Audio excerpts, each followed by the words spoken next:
Hello and welcome to this episode of the Road to Rec League podcast. I'm Callum and today we are going to be talking a little bit about what I would do if I was the NHL commissioner. So we're shaking it up, a bit of a thought exercise for today's episode. It's good to do these now and again, I think. Somehow still have a slightly lingering sore throat, so I'm not really sure what's going on there. But today we're going to be going over the 3, maybe 4 things I'd change about the NHL sort of rule system, if you like. Without really changing the rules of hockey. Excuse me. So I think, really, it's all around how can you make it, for me, how do you make it a competitive environment? How do you make it a fair environment? And then also, for me, there's a little personal touch in there about how do we measure success? Because I think that's an interesting way of looking at these things too. So let's say, next season rolls around. Obviously, the Jets have won the Stanley Cup somehow. Miracles have happened, and Bettman retires, and they hire me as the commissioner. I've got 3 changes I would make to the NHL. One around salary cap, one around the point system, one around the playoff system. There's a 4th one I'd make, but it's more of a cultural change, and we'll get to that in a second. So, salary cap. Look, it's been pretty obvious over the last, let's say, 10 years particularly, that teams in a low-tax environment gain a competitive advantage because they're able to offer players less on their salaries. Due to the fact that there's a salary cap, this makes a massive impact. I don't understand how people aren't talking about this more. They talk about competitive advantage or aggregation of marginal gains in sports all across the world. Okay, so British Cycling for the competitive road cycling team and the competitive track cycling teams about 10 years ago, maybe 15 at this point actually, talked about the whole thing around aggregation of marginal gains. It's not about saving 1 second, it's about saving 1/10 of a second 10 times. Okay, so if by using a thinner skin suit they save 1/10, if by using a different type of wheel they save 1/10, they'll do the 8 other things and they'll have saved a second, rather than going, how do we save a second? Now, it's exactly the same principle here when it comes to any competitive sport. If someone can offer 2% less money on every contract they offer, by the time they've offered 50 contracts, what do you think that's going to work out to be? There's 2 contracts there probably floating around. Now, that money could then get reapportioned into your star players and you don't have to lose them. So I don't understand the argument that it doesn't make a difference. And I do understand that it's slightly complicated because the way that the tax system works for competitive sports, where you travel the length and breadth of a country, is that you're taxed in the state you play the game in. And that's the first line of defense for Bettman and similar when they go, well, it's very complicated. You get taxed in the state you're playing in, blah, blah, blah. Yeah, but guess what? Half of your games are at home. So half of your games, some teams are getting, some players are getting no tax. The other half, they're getting a portion of tax. But if I'm in a high tax state, half my games I'm getting taxed more than I'm on the road. So I don't understand how anyone could say that's not an advantage. Whinging aside, what's the solution? I think it's really simple, and I think people are getting a bit bogged down in the pursuit of perfection. Now, I've talked about the aggregation of marginal gains. You're not going to be able to eliminate the entire benefit of a no tax state, because it'll impact food prices, it'll impact all sorts of stuff that you don't see that you can't impact. So don't go chasing a 100% fix. Go chasing an 80% fix. Take the advantage down. That's all I'm asking for. Make it a more level playing field. Chess, the most even game in the world, is not an even game. Right? In terms of a sport, or sort of a competitive sport, take something like flipping a coin out of the equation, because that's obviously 50-50. But you take 2 people sat over a board. At the end of the day, there is it's very slight, but there is a slight advantage for white. So you take the most even game, same pieces, same environment, and it's still an advantage for someone else. Not enough of an advantage to make a difference between the best player in the world and someone who's bang average, but it's an advantage. So don't go looking to try and scrub the entire thing. Go looking to make it more fair. Now, the way I would do that, there's a really quick method, which is you go salary cap adjusted for state tax, where effectively 50% of what is applied is done on your home state, and 50% is an average over the league. So you take the average state tax over the league, you take the home tax, and that gives you essentially like a multiplier. So my example would be let's say the average, the average state income tax is 20%. Okay, so for a team that has, pays 0% on for their players, effectively they've got 42 games of 0 and 42 games of averaging over 20.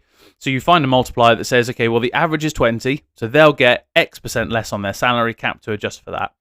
Likewise, if home team have a 40% income tax and the average is 20, they'll have a X% extra salary cap. Now, I'm not the mathematician that can piece this together because I don't like it that much, but I do understand the basic principles of it, and I can tell you that is not that hard. What is hard is if you wanted to do it by game, because some teams will play some teams more often. So teams in the Central are going to play Nashville and Dallas more often. Teams in the East are going to play Florida or the Panthers and the Lightning more often, which means you're earning less on the away games. So I totally get it's more complicated than just take an average. But if you think today, there's no adjustment, and so it's as unfair as it could possibly be. By taking an average and making an adjustment, you've made it more fair. I just think people are overcomplicating it in the pursuit of perfection. Get something down now, prove that it makes a difference, refine it over time. Not hard. Be iterative. It doesn't have to be the silver bullet. And that's what I would do. So I would get some people in a room for a week and say, this is what we're doing. Next up, I'd change the point system. The overtime loser point thing makes it very congested. And I also don't think it rewards massively aggressive play. So it's a small sample size, admittedly, but this year it feels like a lot of games have gone to overtime. I flick through the scores now and again, and I'm like, oh my God, all these teams are going to overtime and shootout. And simply put, what's their incentive not to? If you're not quite good enough to win, but you are good enough to force a point, why would you not take the point? You're not going to stretch yourself. You're not going to push for the win. You're going to solidify, hunker down, take the point, and then try and win it 3-on-3, which is a different game, a totally different game. Do you know only 2 teams haven't suffered an overtime loss this year? After 20-something games, 2 teams, Boston and Winnipeg. And I think Winnipeg have been to overtime twice, maybe 3 times. Very unusual. Some teams have had, I think it's the Oilers have had fewer regulation wins than Calgary at the time of recording this. Or this might have been true the other day, actually. But they've won like 4 or 5 in overtime. So for me, I don't fully understand it personally. It's a different game. So I got 2 proposals. One of them is it's just 2-0. 2 points for a win, 0 points for a loss. That's it. You go to overtime to try and separate it, but it's 2-0. Now I think that's maybe a little bit drastic, but I stand by the principle of needing to reward winning. And this is coming from someone who's grown up with European sports where you get points for drawing. But I just think points for eking out a loss doesn't make sense to me. Call it a tie if you're gonna, just call it a draw, and make that part of the rules if you're gonna have a point for not winning. But the idea that you get points for losing, not a massive fan. The other thing that you could do, which is adopted by the EIHL and a number of leagues across the world, is the 3-2-1-0 system. So 3 points for a win, 2 points for an overtime win or a shootout win, 1 point for an overtime or shootout loss, 0 points for a loss in regulation. And I think that is a really nice way of doing it. It rewards aggressive regulation play. There could be times in the season when you push for the extra point. You maybe cheat on defense to try and get that additional point in the win column from a regulation win. I just think something's got to change. I see a very congested NHL of teams that are probably outperforming themselves, and it provides this false sense of parity. I mean, the NHL talk about parity a lot. If you really cared about that, then they'd be doing something with the salary cap. But realistically, what they're talking about is this sense of parity, not actual parity. Look how close everyone is. Okay, but are they? Are we actually lying about how close these teams are? And are we rewarding the right kind of game or an exciting game? I'm not saying games are boring to watch, but I think, was it last year or the season before, like the Islanders they just take every game to overtime. So is that going to be fun for fans to watch? Overtime's exciting, but is it exciting to bleed out a draw, or is it exciting to push for a win in regulation and get those additional points and see your team in the playoffs or something? So I don't know. I'm not sure the 2-1-0 point system quite works. And in the UK, I think the 3-2-1 system is great, or 3-2-1-0. I enjoy following along. The standings feel a bit more representative of teams that are the best, I think. But that's, again, one man's opinion. That's all this is ever going to be, me having a good old rant. Next up, playoffs. Let's go back to 1-8. I mean, I'd go radical and say do 1 through 16, personally. Screw the conferences. Just do 1 to 16. I think you'll get more interesting divisional matchups, or more interesting out-of-division matchups, I should say. And you'll get a better representation of the best teams in the final 8. There are times when some teams' paths are kind of easier because of the quality of their division. Not to discredit what Carolina do most years, but they get to this. The last 2 years, they got to the Eastern Conference Final and got absolutely curb stomped by Florida. Had they had to go through the Central, would it have been the same? Would they have gone like 4-0, 4-0, 0-4? or would they have probably gotten a bit more of a competition in the earlier phases? So I think going a 1 through 16, I know it's a little bit radical with the travel and everything, but I think that would provide a slightly more interesting environment. You're still going to get some really interesting close matchups, and also players get the opportunity to play other teams that, I mean, look, it's fun watching the Jets and the Avs and the Jets and the Stars.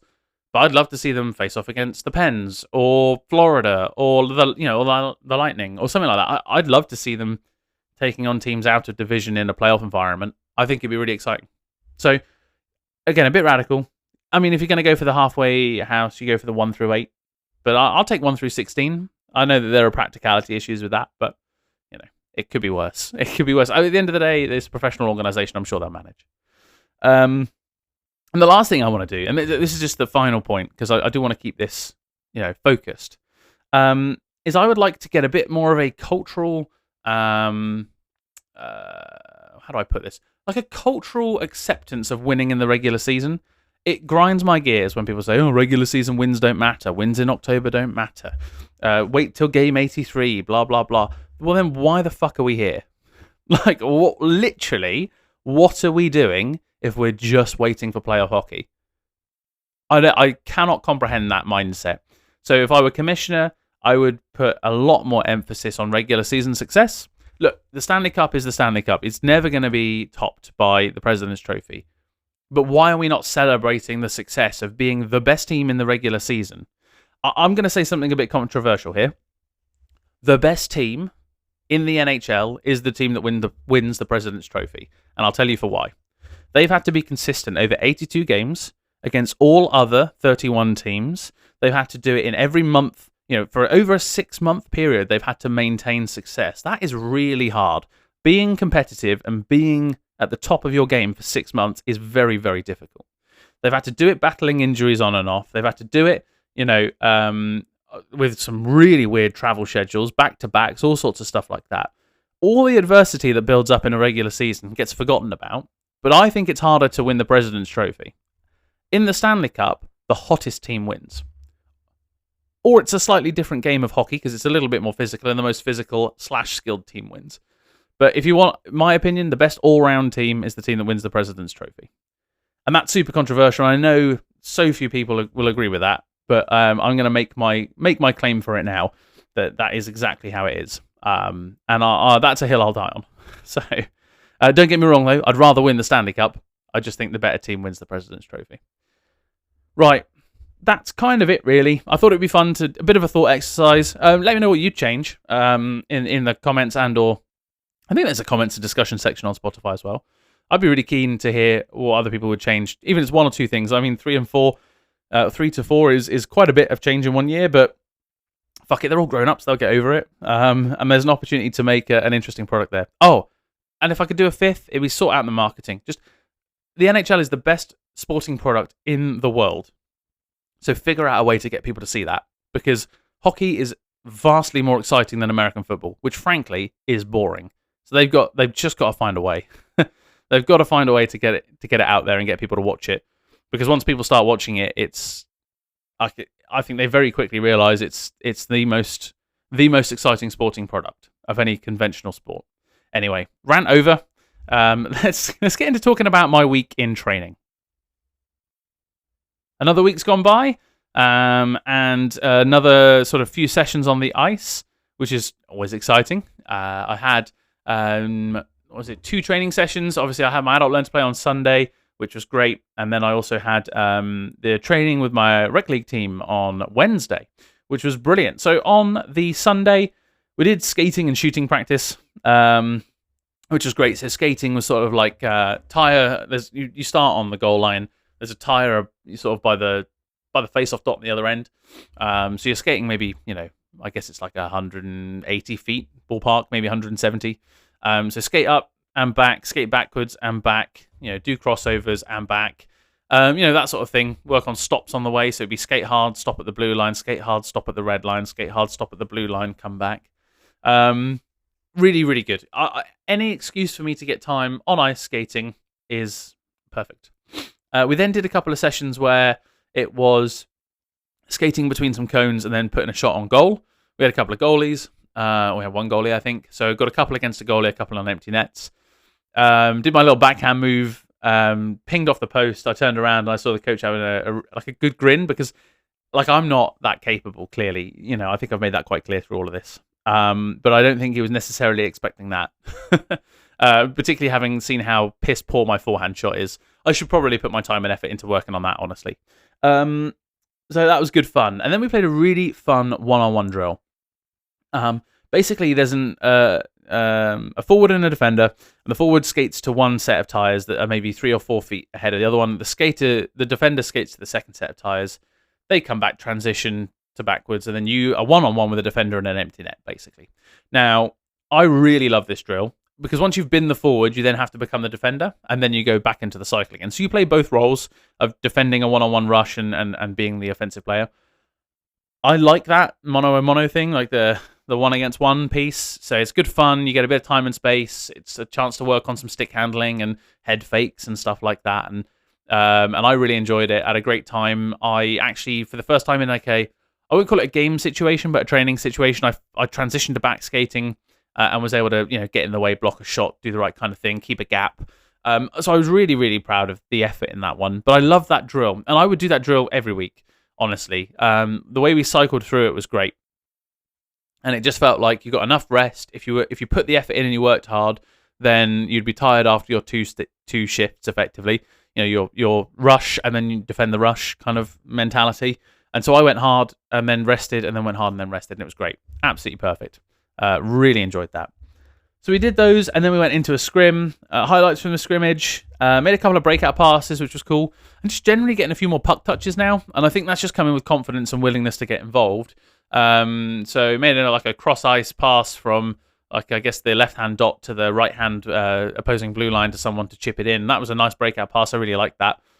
Cut through a couple of players. Was pretty close to being an interception, but found a way through, thankfully. And then a couple of other little plays like that were good. But mostly just building that confidence and feeling more confident in my skating. Then I got my skate sharpened and did a public skate and felt absolutely terrible. So my confidence heading into Wednesday was pretty low. But a great session again with the rec team. Loads of effort. My legs were gelatin afterwards. But it was well worth it. Training drill number 1, we did piggy in the middle. So basically, puck getting passed around. So 8 people or 6 people lining one of the face-off circles.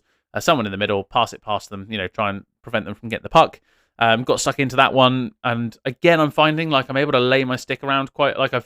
I'm quite happy wielding the stick with one hand. So I guess my threat range is quite wide, which is good. So that is something I'll take away and take as a positive. My skating needs to improve. It's definitely, I'm one of the slowest ones in the middle of the ice, or in the middle of that face-off circle. And the passing was crisp as well. I was really pleased with how it was pinging it around. I just felt really in control, receiving and giving passes, which was great. So something to take from that, and definitely some positives. And then we did the same drill that we did a couple of weeks back, which was the 5-on-0, 3-on-2. So center dumps it in, defenders break out pass to one of the wingers, exit the blue line, enter the blue line as a 3-on-2 situation. Really enjoyed that. It's a good drill. I think you get enough time in motion. You're thinking about where you need to be. I've still got to work on my positioning. I can feel myself. I find open ice, and then all of a sudden, it closes up, and I'm not quick enough to respond to where I need to be next. Like I can find a good opportunity, but then I'm sort of stuck in that. Well, here's the opportunity, like, and the door's closed, and now I've got to go and find something else, rather than seeing the door closing and moving before it closes. So I know I need to just read that better. That's something I'm learning through this drill. I actually had my first shot on goal in Rec League Scrim, which was great. So got to the net, picked up a loose puck, and it was a backhand shot. Surprise, surprise. Got elevation, but it went into the goalie. So it could have been worse. I could have just fumbled it entirely, but no, it was a shot on goal, my first one, and I'll like I say, cherish that in a sense. But no, good to know that in those situations, in those moments, I can kind of do the things I'm expecting myself to do, which is put the puck to the net. And I'm pleased that I could do that. So that was something I took away. Obviously, got a bit of advice as well from a couple of people generally, which is awesome. Everyone's super friendly. And I know me personally, I need to work on my strength, my core strength, my leg strength. I was so wobbly at the end of it. And the other bit of advice I got was basically ice time. Obviously, I know I've said this before, ice time is king, but someone else said, go talk to other Rec League teams and just see if you can train with them. So he's been on this journey for 3 years, and he was one of the strongest skaters there, despite other people having skated for most of their life, like, sort of junior upwards. So he's just taken, I say most, some of them, but he's taken big strides in 3 years. So I sort of think, okay, well, if that's a model that works, okay, everyone's going to have this different innate ability, but you can take your innate ability as far as you want to, I believe. And if that's a methodology that's worked for him to extract a lot of his potential, it could work for me. And I might not reach the same heights. I could be better. Who knows? I don't think so, but it's a possibility. He said one day it'll click, but it clicks by ice time, not by just lifetime. So I actually reached out to another Rec League team and just said, look, I'm signed up for another team. Do you mind if I come by and train with you guys? And they said yes. So okay, it's money, and I'll probably need to do an episode on budgeting for ice hockey in the UK. But for the meantime, I'm just sort of trying to block that one out of my mind. Really good training session. I was supposed to have another session on Friday. That got cancelled due to a carbon monoxide leak at the rink. So all's well that ends well, I guess. And that's going to be in a couple of weeks now that I'll get to do that. Got some really exciting skating stuff coming up over the next few months, so I can't wait to share that with you all. But for now, like I say, a good week in training. Next week is learn to play, potentially this other Rec League team training, public skate on Friday, and then begin the cycle again. So not quite as much hockey as I had planned for this week, but still getting plenty of time on ice. Let's wrap this up then with my 3 thoughts on the Jets. I'm not going to lie, I had this written down a couple of days ago, and I've not been able to watch all the games because I've had a lot going on, to put it bluntly, just in life in general. So what I have been able to do, though, is pick up a few interesting tidbits, and it's not news necessarily. I'm sure you're all aware anyway, but it's something interesting to talk about. Number 1, Lowry. Adam Lowry re-signs as a Jet, 5x5, and I think it's great. So he has intangibles that you won't see on the score sheet. And I genuinely believe that leadership is a skill. It's a separate skill from being good at what you do, and it's really important to find the right kind of people to lead a team. You can have all the skill in the world, but if they are led by someone who doesn't give a shit or isn't able to set an example, you'll find that skill does not reach its potential. I fully believe that.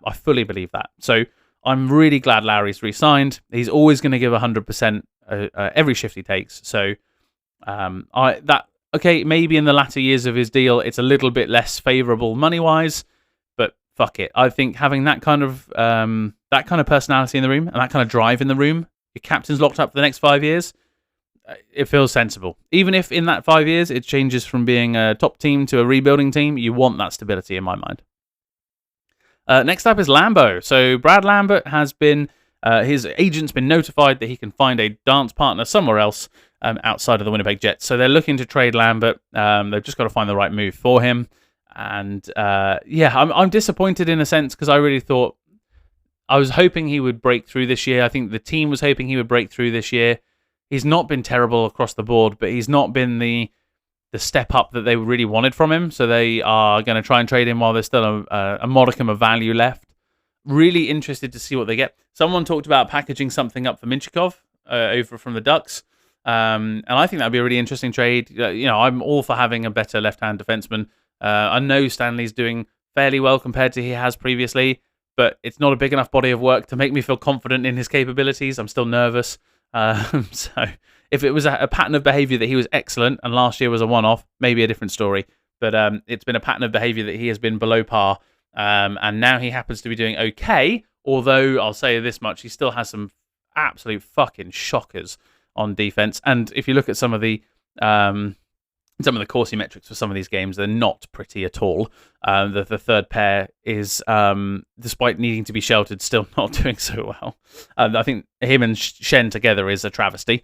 But that aside, it wouldn't hurt to have another young, capable defenseman, someone locked up, and then your left-hand side is sorted for a long time. We'll see how that goes. I don't know if they'll get that much value out of a Lambert trade, even if they packaged it. But we'll see how we go. And the last bit of news is Helly is hurt. So obviously found out about the Hellebuck injury. He's having a minor knee surgery. He's out 4 to 6 weeks.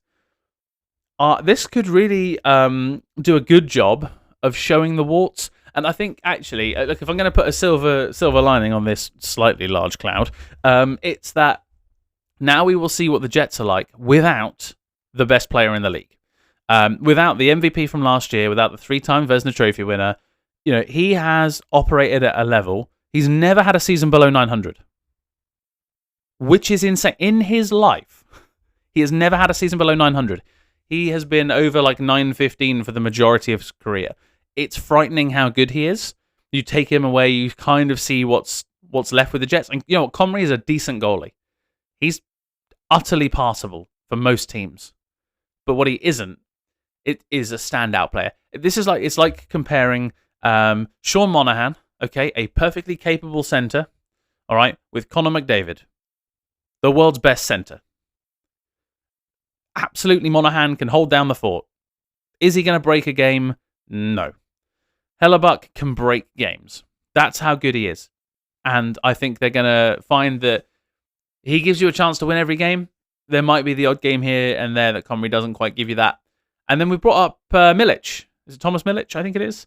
So that'll be interesting to see how he gets on. He's got 0 NHL starts as far as I'm aware. Young guy, but a great opportunity to test what you've got. He probably needs more time to mature in the AHL, honestly.